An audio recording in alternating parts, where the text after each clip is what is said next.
aka Being the Ultimate Disaster Movie, is a 1997 feature-length film about Mr. Bean.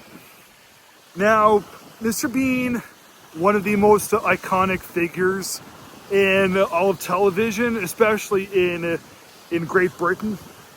Yep, when Rowan Atkinson first made Mr. Bean, I don't even think he knew that how much of a hit it was going to be, how immortal would it have become. And yeah, when Mr. Bean commenced all the episodes, there really wasn't a whole lot. There was like not even 20 episodes of Mr. Bean. I know that when he ended up doing the Mr. Bean animated series, that I do want to say there was more episodes to that, but whatever. Anyway, in 1997, when he and some collaborators wrote the script for a Mr. Bean movie taking place in America, how bad could it have been, right? Well, I know that it does have some detractors, but personally, I love the movie. Is it as good as the beloved TV show? Maybe, maybe not, whatever. But how often does it happen where a beloved TV show gets a movie made about it, with all the people in character, and it's a success. It actually is good. It actually is worth seeing. How often does it happen, right? Not very often. And I do think that in the case of Bean from 1997, that it actually does. They are somehow able to pull it off. It does help that Mr. Bean does go to Hollywood.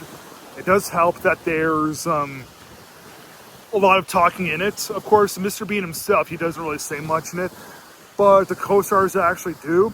It does help that we're able to sympathize with all these people, including Mr. Bean himself. And it does show kind of like an intellectual side of Bean. Lots of it is by accident, but it shows that Bean he does have a heart of gold, and he's not just an immature guy like what happens so often in the show.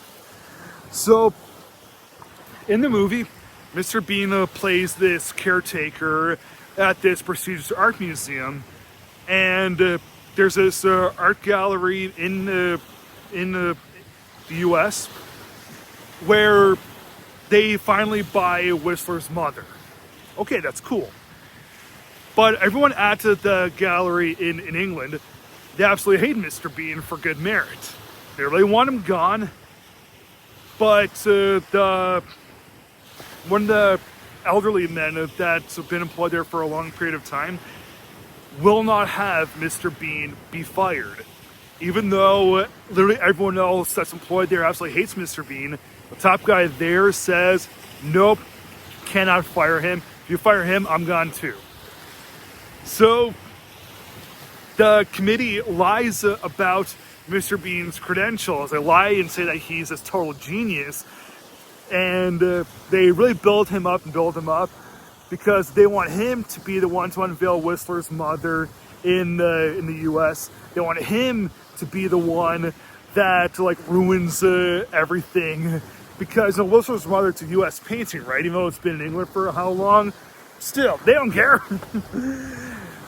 So the dude that's the curator at the museum is his name is David Langley, who's played wonderfully by Peter McNichol. He's great in this. He believes that Mr. Bean is an actual genius. But after a while, he sees the truth in everything about how accident-prone Mr. Bean actually is and how dumb he is. And you have everything that Mr. Bean touches turns terrible. He almost completely ruins his marriage.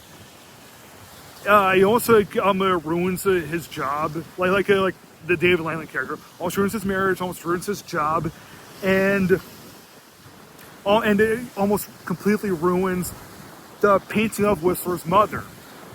So yeah, if any further steps, and yeah, they could have been sent to prison for, I don't know, negligence or vandalism or whatever. But yeah, that's how crazy things end up getting. So when the stakes keep rising, Bean feels more guilt and more guilt. You know, he really does try to amend things and make things a lot better. So, you know, as I said, the acting in this is really good. Rowan Atkinson's performance as Mr. Bean, it really isn't all that different, like in terms of how good he is, as opposed to the TV show. Because it's not just because he barely says anything. He actually does have quite a few lines in this one. He has a monologue in this.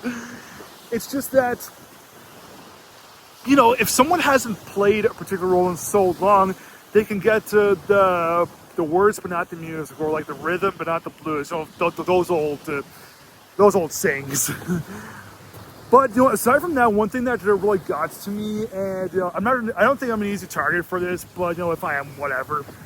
It was the score by Howard Goodall. The Mad Piano's theme song is one of my very favorite theme songs ever. A few years ago, I made this video talking about my top 10 favorite musical scores, and the Mr. Bean Mad Piano's theme made the cut. It was like top 5 or something.